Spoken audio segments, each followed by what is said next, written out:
बिस्मिल्लाहिर्रहमानिर्रहीम। अस्सलाम वालेकुम नाज़रीन, वेलकम टू माय चैनल। मैं उम्मीद करती हूँ कि आप सब लोग खैरियत से होंगे और दुआ है अल्लाह पाक से कि अल्लाह ताला आप तमाम लोगों को खुश व खुर्रम, सेहतमंद और खूबसूरत रखे, जैसा कि आप तमाम लोग चाहते हैं। नाज़रीन, कैंची को हम घरों में इस्तेमाल करते हैं। बहुत ज़्यादा इस्तेमाल करने के बाद ये काम करना आहिस्ता आहिस्ता छोड़ देती है। जब हम इससे कपड़े काटते हैं तो ये सही से नहीं काटती। आज हम आपको बताएंगे कि किस तरह से आप कैंची को घर में शार्प कर सकते हैं। आज मैं आपको दो बेस्ट तरीके बताऊंगी कि घर में मौजूद चीजों से कैसे आप इसकी धार तेज कर सकते हैं बिना टाइम जाया किए और बगैर किसी खर्चे के। तो नाजरीन, ये जो कैंची आपको नजर आ रही है ये बहुत ही पुरानी कैंची है और ये बिल्कुल भी कपड़ा नहीं काटती। इसको हम आज आपको शार्प करके दिखाते हैं। तो सबसे पहले हम इसका पेच निकाल कर इसके पार्ट अलग कर लेंगे और फिर हम लेंगे तेल जो हम सिलाई वाली मशीन को लगाते हैं। अच्छी तरह से हम इसके दोनों पार्ट्स पर तेल लगाएंगे ताकि जो इस पर जंग या मैल लगी है वो अच्छी तरह से साफ हो जाए।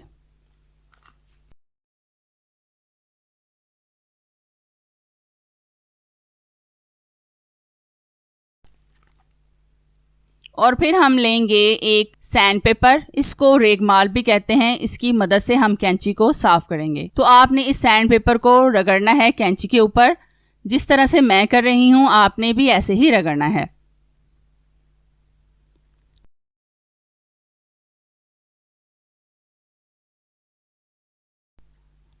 इसी तरह से हम दोनों पार्ट्स साफ कर लेंगे। मैं आपको कपड़े से साफ करके दिखाती हूं। ये देखें कितना ज़्यादा इससे मैल और जंग उतरा है और कैंची देखें कैसे साफ हो गई है।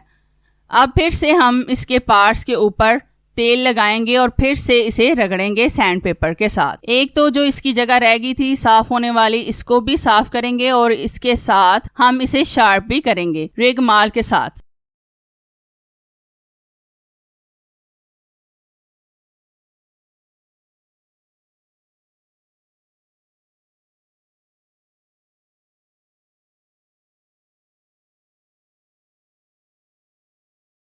ये शार्प भी हो जाती है और फिर हम कैंची को साफ करेंगे किसी कपड़े से। इससे कैंची शार्प भी हुई है और साफ भी हो गई है। अब हम इसका पेच लगा देंगे।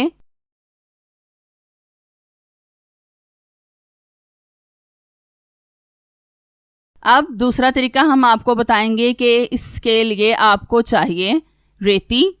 कैंची को ऐसे खोलकर आपने रेती को इस पर रगड़ना है तकरीबन 10 से 15 मिनट के लिए। आपने इसको ऐसे ही करना है दोनों तरफ से।